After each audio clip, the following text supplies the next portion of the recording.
Good evening, everyone. It is Tuesday, 6:22 p.m. Okay, so I'm, down in the basement now.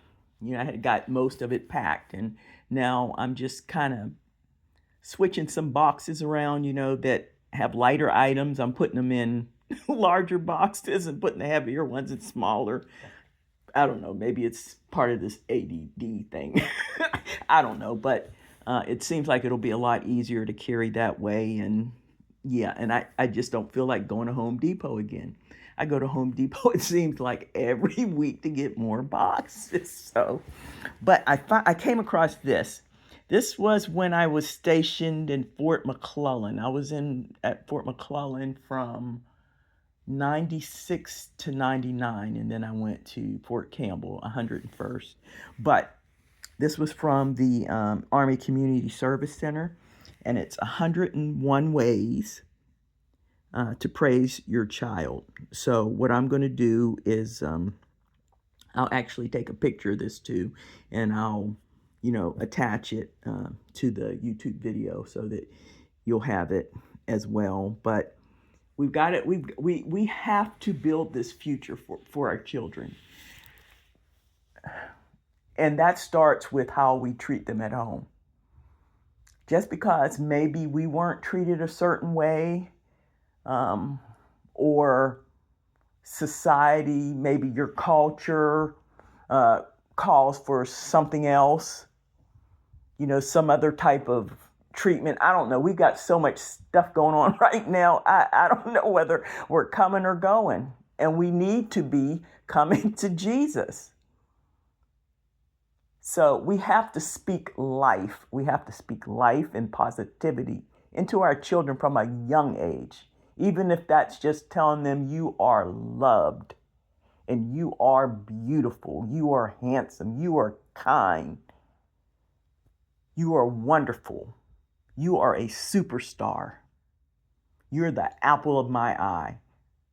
And just giving them that self-confidence and that assurance that they are accepted, that they belong, that they're loved, will change the trajectory of their lives.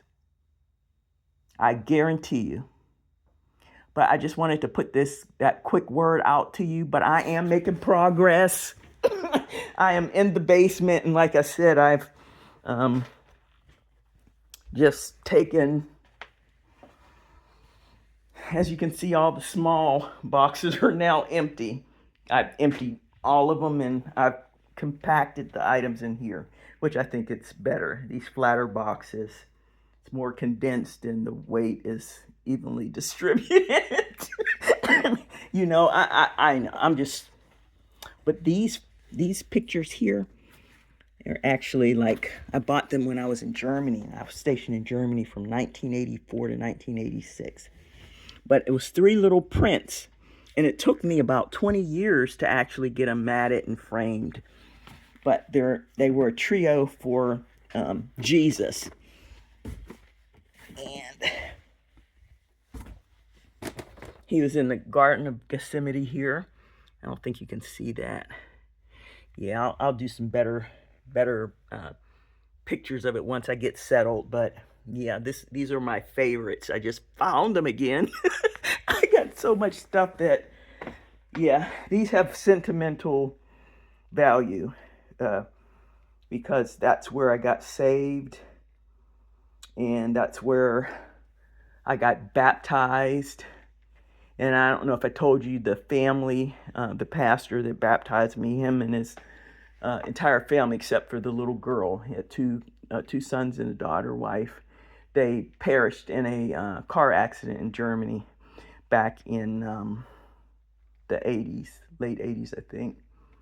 A drunk driver hit them. So, yeah, so these have significance to me. There's a lot of sentimental things that I have that I'm going to be bringing with me. And the things that aren't sentimental, that are more, I guess you say, carnal or material, I don't care, if they stay. Yeah, I don't care. But Progress, people, progress. But I'll be done with this by midnight. I guarantee you. And then I'm going to take a picture of each room and I'm going to put it up on X. Okay. Peace out.